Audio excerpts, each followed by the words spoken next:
The night was hot and sticky, the kind that makes you feel like you're sweating just from standing still. In a small, dimly lit studio in Memphis, Tennessee, 3 young men were about to change the world. The date was July 5, 1954, and Elvis Presley, Scotty Moore, and Bill Black were in Sun Studio, owned by Sam Phillips. They were just another group of musicians, or so it seemed, but something was different that night. The air was electric, and the tension was thick. Elvis had been to the studio a few times before, but nothing special had happened. He was just a kid from a poor family, a dreamer with a voice that could make you feel things you didn't know you could feel. Scotty and Bill were seasoned musicians, but even they couldn't predict what was about to unfold. During a break, Elvis picked up his guitar and started playing an old blues song, "That's All Right," by Arthur Crudup. It was a simple tune, but as Elvis strummed, something magical happened. His voice was like nothing anyone had ever heard before, raw, powerful, and full of emotion. Scotty and Bill joined in, and the studio came alive. Sam Phillips, the studio owner, was watching from behind the glass, and he could feel it too. This was something special. Elvis's version of "That's All Right" wasn't just a cover, it was a new kind of music. It was fast, energetic, and had a beat that made you want to move. It was a fusion of country, blues, and a little bit of everything else. Sam asked them to play it again, and this time he hit the record button. The recording was raw and unpolished, but it had something that no other song had. It was the sound of rebellion, the voice of a generation that was tired of the same old stuff. It was rock and roll, and it was about to change everything. Elvis, Scotty, and Bill played with a passion that was contagious. They were creating something new, something that would make people dance, sing, and feel alive. Sam knew he had something special, and he was right. When "That's All Right" was released, it became an instant hit in Memphis. People couldn't get enough of it. It was different, it was exciting, and it was the beginning of a revolution. But the road to fame wasn't easy. Elvis came from a poor family, and he had to work hard just to make ends meet. He and his parents, Vernon and Gladys, had moved around a lot, but they always managed to find a place to call home. Elvis's father, Vernon, had a hard time holding down a job, and his mother, Gladys, doted on him. Elvis was an only child, and he grew up feeling the weight of his family's struggles. He found solace in music, and he would often sing to make himself feel better. Elvis's musical influences were as diverse as his background. He loved the gospel music he heard in church, the country songs that played on the radio, and the blues that he discovered in Memphis. He could mimic the styles of his heroes, but he wanted to create something new. He wanted to make music that would speak to the people who felt like they were on the outside looking in. When Elvis met Sam Phillips, it was like a dream come true. Sam saw something in Elvis that others didn't. He saw a young man with a voice that could move mountains and a passion that could change the world. Sam believed in Elvis, and he gave him a chance to make music. The night they recorded "That's All Right" was just the beginning. Over the next 2 years, Elvis would record more hits, and his fame would grow. He would become a star, a symbol of rebellion and a voice for a generation. But it all started in that small, hot studio in Memphis, with 3 young men who were about to change the world. Elvis Presley's rise to fame was nothing short of a cultural revolution. After Sam Phillips, who owned Sun Records, delivered a recording of "That's All Right" to radio DJ Dewey Phillips, the song became an instant hit in Memphis. Dewey played it on his show, and the response was overwhelming. People called in, wanting to know more about the mysterious singer. Elvis, who was at a movie theater watching High Noon, was brought to the radio station for a live interview. When he revealed he was white, it shocked many listeners because his sound was deeply rooted in African-American R&B. Sam Phillips, recognizing Elvis's unique talent, signed him to an exclusive contract. Over the next year, Elvis, along with his bandmates Scotty Moore and Bill Black, released several records that blended R&B and country. One of their biggest hits was "Good Rockin' Tonight," a song originally recorded by Roy Brown in 1947. Elvis's version was more energetic and powerful, and it quickly became a favorite among fans. Elvis's growing popularity caught the attention of Colonel Tom Parker, a seasoned talent manager. Parker saw the potential in Elvis and began to help manage his career. This led to a series of successful TV appearances, including shows hosted by the Dorsey brothers, Milton Berle and Ed Sullivan. These performances helped Elvis reach a national audience, and his fame exploded. In January 1956, Elvis released Heartbreak Hotel on RCA Victor. The song, written by Mee Axton and Thomas Durden, told the story of a man who jumped to his death from a hotel window. Elvis's emotional delivery, combined with the raw and powerful music, made Heartbreak Hotel an instant classic. It became the biggest-selling record of 1956 and helped introduce rock and roll to a wider audience. The song's impact was felt around the world. Musicians like John Lennon and Paul McCartney of the Beatles, and Keith Richards of the Rolling Stones, all cited Heartbreak Hotel as a life-changing moment. For many young people, Elvis represented a new kind of freedom and rebellion against the conformist values of the 1950s. However, not everyone was a fan.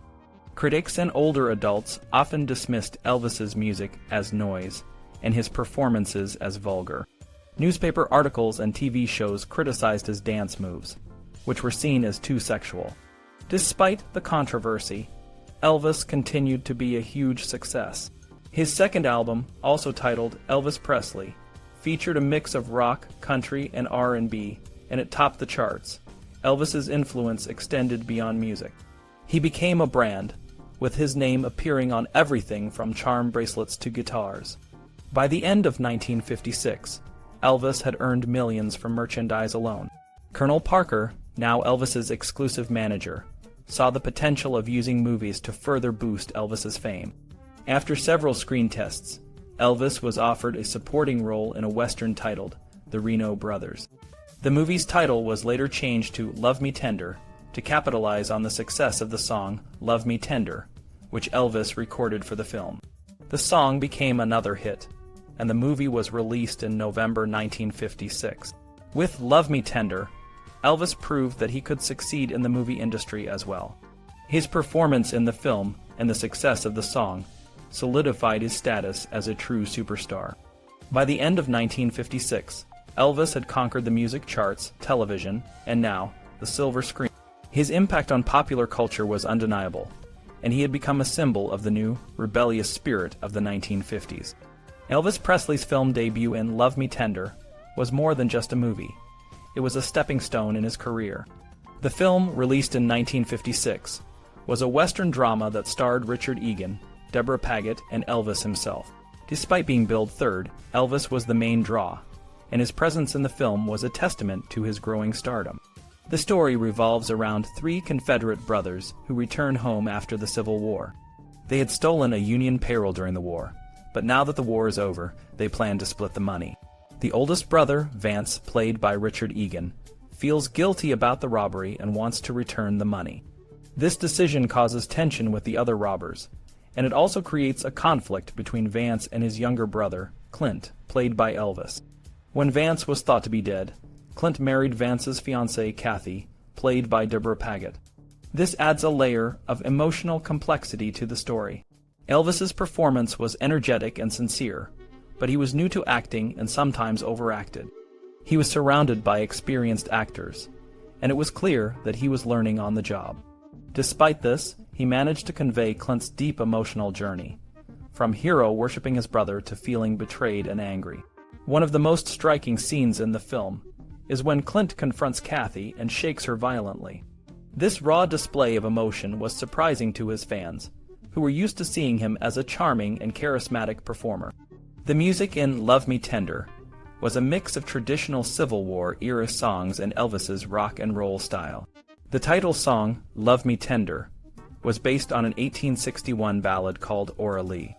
Elvis's performance of this song, and others like Let Me, We're Gonna Move, and Poor Boy, showed his versatility as a singer. The songs were popular, with Love Me Tender reaching #1 on the charts, and the soundtrack album topping the charts as well. Elvis was very humble and eager to learn during the filming. He confided in Richard Egan, who was a former acting teacher, and asked for advice on how to improve his performance. Egan and the other actors were supportive and helped Elvis feel more comfortable on set. William Campbell, another supporting actor, recalled how Elvis would ask for feedback and was willing to make changes to improve his acting. Despite his lack of formal training, Elvis showed a genuine desire to give a good performance. The film was a hit, largely because of Elvis's popularity. It opened in New York City to massive crowds, and the studio had to print 500 copies of the film to meet the demand from theaters. The success of Love Me Tender proved that Elvis could carry a leading role, and it paved the way for his next film, Loving You, which started production just a few weeks after Love Me Tender was released. Elvis's energy and enthusiasm were evident both on and off the set. He memorized the entire script, including everyone else's lines, and he was always ready to work. His dedication to his craft was clear, and it showed in the film's success. The movie may not have been a cinematic masterpiece, but it was a significant moment in Elvis's career and a memorable entry in the history of 1950s westerns. Elvis Presley's second film, Loving You, shows a marked improvement in his acting skills compared to his debut in Love Me Tender. Filmed from January 21st to March 8, 1957, Loving You was released on July 9, 1957, and it became a significant hit, grossing $3,700,000 at the U.S. box office. The film runs for 101 minutes and is shot in Technicolor with an aspect ratio of 1.85:1. In Loving You, Elvis plays Deke Rivers, an orphan drifter who finds himself performing with a struggling country band. The story follows Deke as he rises from a delivery man to a star, much like Elvis's own rise to fame. The film is set against the backdrop of the country music scene, but it's Elvis's rock and roll performances that truly steal the show. The movie opens with Deke and his friend Jack Ken Becker attending an outdoor concert where a country band is performing. Deke, who has a natural talent for singing, is encouraged to go on stage. Initially reluctant, he eventually takes the microphone and performs Got a Lot O' Livin' to Do. This performance is a turning point, as it showcases Elvis's charisma and stage presence. Director Hal Kanter uses close-ups of Elvis's face to avoid showing his controversial hip movements, a tactic that was also used during his appearances on The Ed Sullivan Show. As the film progresses, Deke joins the band and quickly becomes their star attraction. His rock and roll style contrasts sharply with the band's country music, leading to increased success and tension within the group. The dynamic between Deke and the band's leader, Walter Wendell Corey, is complex. Walter is initially unimpressed, but eventually accepts Deke's rise to stardom. The film also explores romantic subplots involving Deke, Glenda Elizabeth Scott, the band's agent, and Susan Dolores Hart, a sweet vocalist. Elvis's performances in Loving You are a mix of rock and ballads.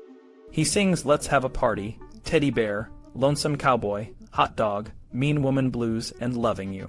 Each performance is a highlight, with Lonesome Cowboy standing out for its stark and emotional delivery.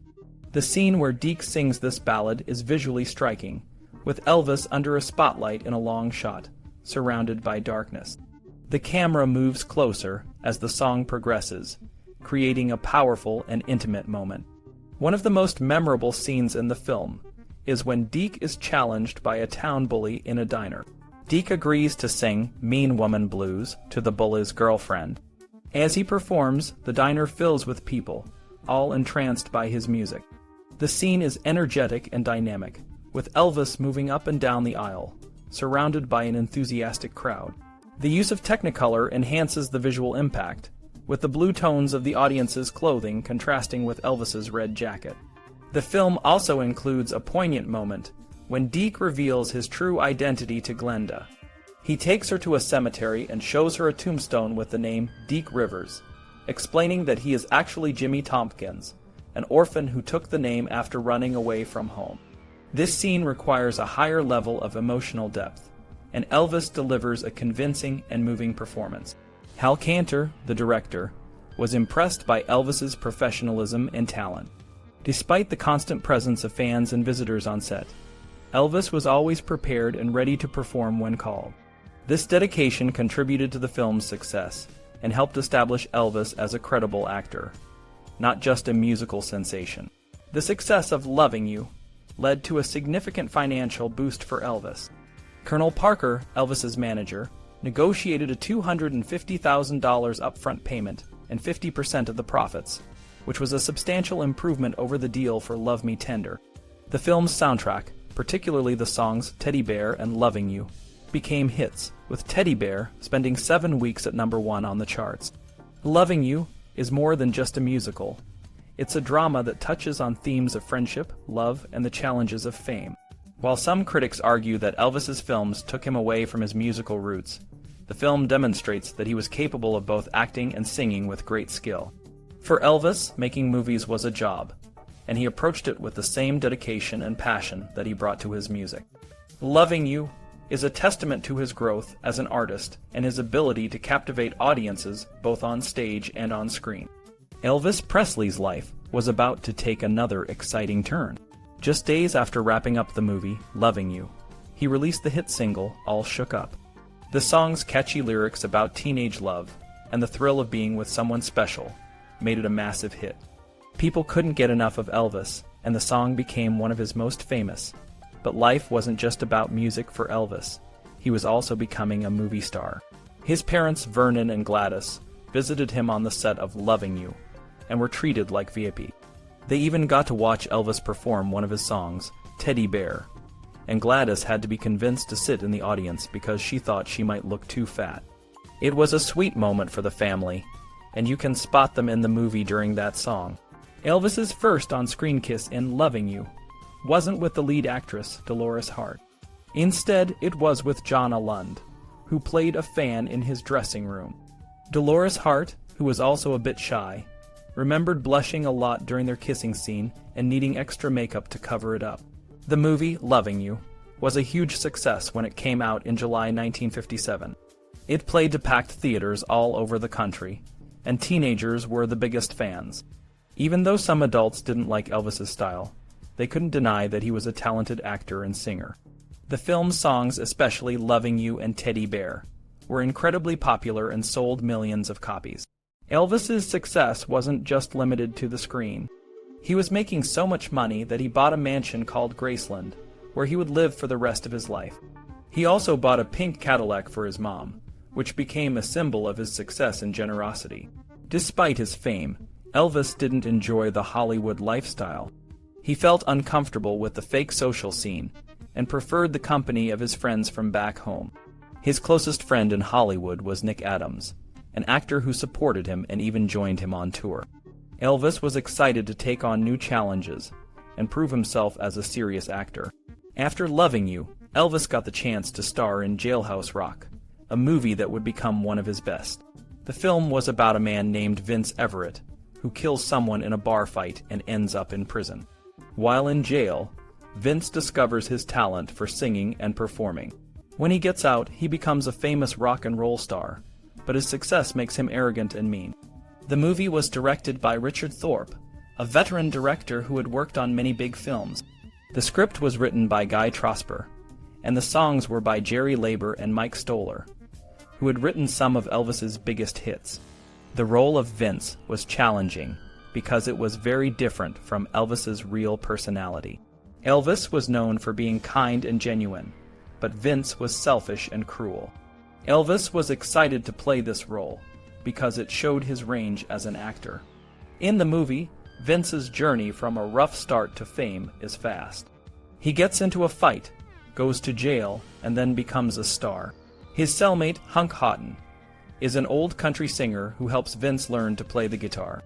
When Vince becomes famous, he forgets about Hunk and treats him badly. This part of the story shows how success can change people, but it also sets up a redemption arc where Vince learns to be a better person. The famous Jailhouse Rock dance scene is one of the most iconic moments in the movie. It's a fun, energetic performance that shows Elvis's charisma and stage presence. The movie was a hit, and the song Jailhouse Rock topped the charts for 7 weeks. Jailhouse Rock was a step forward in Elvis's career, showing that he could handle more complex roles and that he was more than just a rock and roll singer. It was a film that cemented his status as a true movie star. The story of Vince and Peggy in Jailhouse Rock unfolds rapidly, much like the rise of a star. When Peggy first spots Vince at a tavern, she sees through his failed audition and recognizes his potential. This moment marks the beginning of a dynamic relationship that drives the film forward. Vince, after cutting a record, realizes his sound is too similar to the outdated style of Hunk, a former star. He restructures his approach, creating a more modern and appealing sound. However, when a record company executive accepts the song, he gives it to an established star, using Vince's arrangement. Enraged, Vince confronts the executive, demanding credit for his work. The executive dismisses him, saying, "You can't copyright an arrangement." Vince's anger boils over, and he physically assaults the executive before storming out. Despite his violent outburst, Vince is confident and persuades Peggy to start their own record label. They take the necessary steps, but Vince feels out of place at a gathering at Peggy's parents' house. The well-dressed guests discuss jazz recordings, and when Vince is asked for his opinion, he feels inferior and storms out. Peggy is offended by his behavior, but can't resist his magnetic personality. As their label and Vince's records gain success, he becomes increasingly arrogant and cruel, especially toward Peggy. His womanizing and ego push her away, and he plans to sell their record company against her wishes.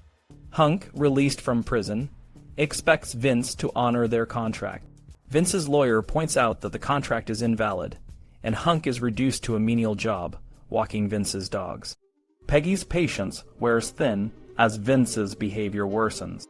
When she leaves, Hunk, unable to bear seeing her upset, punches Vince, seriously injuring him. This incident, combined with his recovery, helps Vince realize the person he has become. Vince's character is complex, and Elvis Presley's performance is exceptional. Hunk, played by Mickey Shaughnessy, represents the old guard, clinging to the hope that his outdated style will eventually resurface. However, Vince treats him with disdain, further emphasizing his descent into arrogance. Hunk's attempts to help Vince, like hiding fan mail, backfire, making him appear pathetic rather than dangerous. Peggy, played by Judy Tyler, is a savvy businesswoman who handles Vince's cruel treatment with grace. She remains a constant presence, even as Vince's success brings out the worst in him. He treats her with a mix of affection and hostility, always reminding her that they are just partners. Despite his cruel behavior, Peggy's affection for Vince wanes slowly, showing the impact of his egomania.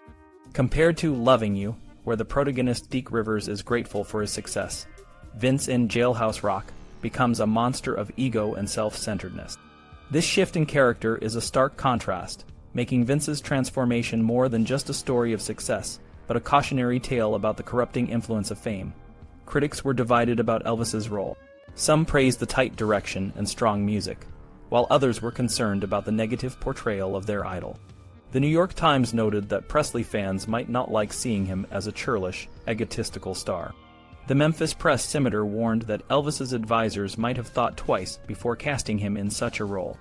However, the movie's success was undeniable, with young fans attending multiple screenings and their enthusiasm spreading to older audiences.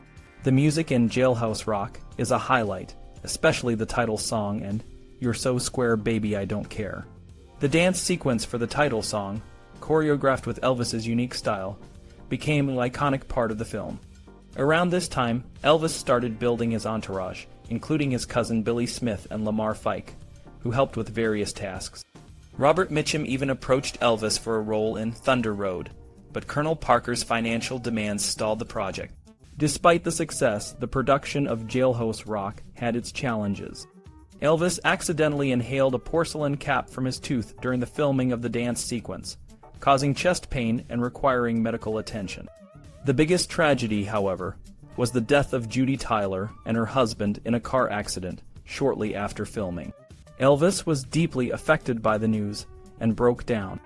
Elvis's career faced another setback when Bill Black and Scotty Moore, key members of his original band, left due to financial disputes. Colonel Parker assembled a new band, but Elvis's music remained strong. The release of Jailhouse Rock in November 1957 coincided with his Christmas album, which included a controversial, up-tempo version of White Christmas. By 1957, Elvis's success was also scrutinized by African Americans, who felt he was benefiting from music inspired by black artists. An article in Sepia magazine alleged that Elvis made a racist remark, but an investigation by Jet magazine cleared him of any racism. Many black musicians and entertainers, including Otis Blackwell and Isaac Hayes, spoke positively about Elvis's support for racial equality in the music industry. Elvis's next movie, A Stone for Danny Fisher, was a Hal Wallis production based on a Harold Robbins book. The central character, originally written for James Dean, was rewritten to fit Elvis's persona, setting the stage for another chapter in his evolving career. Shooting for the movie, King Creole, was supposed to start on January 13, 1958. But on December 19, 1957, Elvis got a notice that he had to join the Army and report on January 20th. The movie studio, Paramount Pictures, had already spent $350,000 on pre-production, so they got involved. They told the draft board that stopping the movie would cost a lot of money and put many people out of work. The draft board gave Elvis a 60-day extension to finish filming. King Creole was based on a book called A Stone for Danny Fisher by Harold Robbins. The movie was directed by Michael Curtiz, a famous director known for films like Casablanca. Curtiz was known for his ability to direct actors in a way that brought out their best performances. At first, Curtiz didn't want to work with Elvis, thinking he would be difficult. But after meeting Elvis and seeing his previous film, Curtiz changed his mind. He realized Elvis was respectful and willing to work hard. In the movie, Elvis plays Danny Fisher, a high school student who drops out to sing at a local nightclub. Danny's father works as a pharmacist and is often bossed around by his employer. Danny gets involved with a group of hoodlums who plan to rob the pharmacist's employer. Danny backs out at the last minute, not knowing his father has taken the employer's place. His father gets hurt in the robbery and needs surgery, which is expensive. A gangster named Maxie Fields offers to pay for the surgery in exchange for Danny singing at his club. Danny is also involved with Ronnie, a prostitute who is trapped with Maxie. When Maxie tells Danny's father about the robbery, Danny fights Maxie and runs away with Ronnie. The movie explores themes similar to Rebel Without a Cause, where the main character has issues with his father. But while Jim Stark in Rebel Without a Cause was from a wealthy background, Danny Fisher is from the slums of New Orleans. Danny's life is shaped by failure and his environment, unlike Vince Everett in Jailhouse Rock, whose life is shaped by success. Elvis's performance in King Creole showed significant improvement. He was able to convey complex emotions, and his chemistry with the other actors, especially Carolyn Jones as Ronnie, was strong.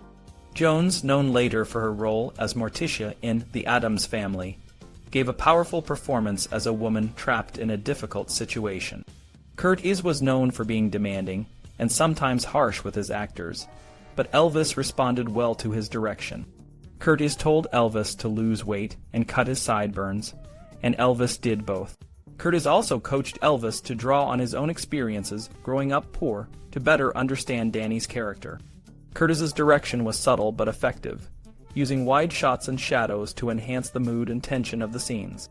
The movie was filmed from January 20th to March 10th, 1958, and released on July 2nd, 1958. It was shot in black and white and had a runtime of 116 minutes. The soundtrack was a hit, with songs like Hard-Headed Woman reaching #1 on the charts. King Creole is considered Elvis's best movie, thanks to Curtiz's direction and Elvis's performance. It shows Elvis's potential as a serious actor and remains a favorite among his fans. Elvis Presley's journey through the Army was a significant chapter in his life, one that tested his resolve and deepened his character. When he first joined, the media buzzed with excitement, capturing every moment of his induction, from the uniform fitting to the haircut. But once he boarded the bus to Fort Hood, Texas, for basic training, the cameras were left behind. Elvis chose to go through training just like any other soldier, without special treatment. He marched, followed orders, and even joined in the good-natured teasing from his drill instructors. During his time in the Army, Elvis's fame continued to spread. A popular TV show, The Phil Silvers Show, even featured a character named Elvin Pelvin, a clear reference to Elvis, who caused a stir among the other characters. This showed how deeply Elvis had become a part of American culture. Despite his fame, Elvis stayed focused on his duties, even turning down an offer to perform for Bob Hope's USO show, insisting on remaining a regular soldier. When Elvis completed basic training, he was allowed to live off base in Killeen, Texas, where he rented a large house for his family. During a 2-week break, he returned to Memphis and recorded several new songs, including some of his biggest hits like Wear My Ring Around Your Neck and A Big Hunk of Love. These songs were released over the next 2 years, helping to keep his presence in the music charts. However, the Army also brought personal challenges. In August 1958, Elvis's mother, Gladys, fell ill. Despite his attempts to ignore the severity of her condition, her health rapidly declined. Doctors recommended she be treated in Memphis, but the Army initially refused to grant Elvis emergency leave. In a dramatic moment, Elvis threatened to go AWOL absent without leave if he wasn't allowed to see his mother. The Army finally granted his request, but it was too late. Gladys died of a heart attack on August 14, 1958. This loss was devastating for Elvis, and he struggled to cope with the grief. 4 weeks later, he was shipped overseas to Germany, where he continued to serve and mourn. In Germany, Elvis's hard work earned him the rank of sergeant. He also developed an interest in karate, which he continued to practice after his discharge. During this time, he met a young girl named Priscilla Beaulieu, who would later become his wife. However, the stress of Army life also led him to experiment with drugs, a habit that would follow him into his civilian life and eventually contribute to his health issues. Despite the challenges, Elvis's time in the Army showed his resilience and determination. When he returned to civilian life in 1960, he was ready to pick up where he left off, but the experience had changed him. He was more mature, more aware of the world, and perhaps a bit more cautious. The Army had given him a new perspective, one that would shape his career and personal life in the years to come.